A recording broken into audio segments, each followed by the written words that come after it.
नाज़रीन, अवामी न्यूज़ में खबरों सिलसिलो जारी है। इन वक्त में खेपरो में खबर ॾींदा आहियूं। खेपरो में आल सिंध कुंबर इता तालका खेपरो पारां सकाफ़ती ॾींहं जी मुनासिबत सां थूंगो रोड खां Mohammad Yunus comber, Javed comber, Ibrahim comber, राजा रशीद कुंबर, कमालदीन कुंबर, फज़ुल रहमान कुंबर, मुजीब कुंबर ऐं ॿियनि जी अॻुवाणी में सकाफ़ती लिबास ओटे शानदार रैली कढी वई। रैली ते शहरनि पारां गुलनि जूं वर्खाऊं कयूं वयूं। रैली शहीद चौक खेपरो ते पहुती, जिते आल सिंध कुंबर इता जे अॻुवाण ख़िताब कंदे सहाफ़ियुनि सां ॻाल्हाईंदे चयो त सिंधी मीडिया पारां ऐलानियल सकाफ़ती ॾियारे जी भरपूर आजा कयूं था। सिंध पंहिंजी शानदार तारीख़ तहज़ीब रखंदड़ सूबो आहे। असीं कुंभार बिरादरी जा माण्हू असूल का सिंध जा वारिस आहियूं। मोहन जे दड़े खां रतो कोट जी भिड़नि ताईं तारीख़ी मागनि में असांजे हथ जी ठाहियल थांव जा नादर नमूना मिलिया आहिनि। असीं सिंधी मीडिया पारां ऐलानियल क़ौमी कार्ड ईद जीअं मल्हाईंदासीं। इन मौक़े ते मौजूद सहाफ़ियुनि खे आल सिंध कुंबर इता जे अॻुवाननि हार पाराया। उन मौक़े ते आलमी फनकार चांदी फ़कीर ॿिन्ही हथनि में चपड़ियूं वॼाए क़ौमी गीतनि ते झूमर हया। उन मौक़े ते अली गुल, डॉक्टर सुमार, खलीफ़ो Zakir, Ashraf comber, Rishad comber, ताजम comber, Asif comber, Javed comber ऐं ॿिया पिणु मौजूद हुआ।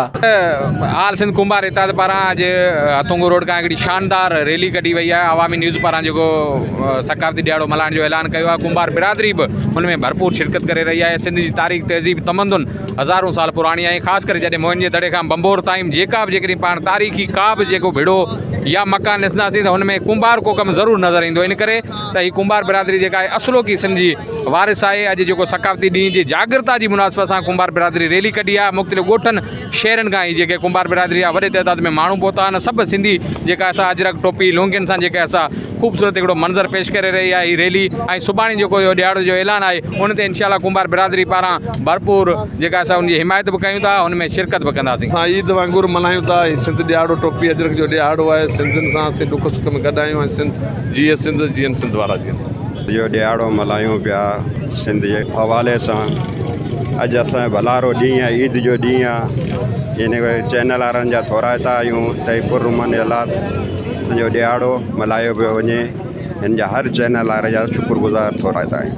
पंहिंजो सकाफ़त जो ऐलान कयो आहे, सकाफ़त ॾींहं जो ऐलान कयो आहे। इन हिसाब सां असां कुंभार बिरादरी जा जेके नौजवान आहियूं असां उनखे पंहिंजो ईद मिसल सम्झी पंहिंजो अॼु सुठे नमूने ॾींहुं ईद मल्हाए रहिया आहियूं। ऐं इंशाअल्लाह ताला सुभाणे असां एॾे खां वधीक जोश जज़्बे सां भरपूर नमूने सां असां इहो ॾींहुं मल्हाईंदासीं। ख़ुशी थी रही आहे पंहिंजे ॿारनि पंहिंजे दोस्तनि सां गॾु सिंधियुनि सां गॾु सिंधी ॾियारो मल्हाईंदे। मज़ीद खबरों और तफसीलात के लिए विजिट करें हमारी वेबसाइट www.awamiNewsHD.com।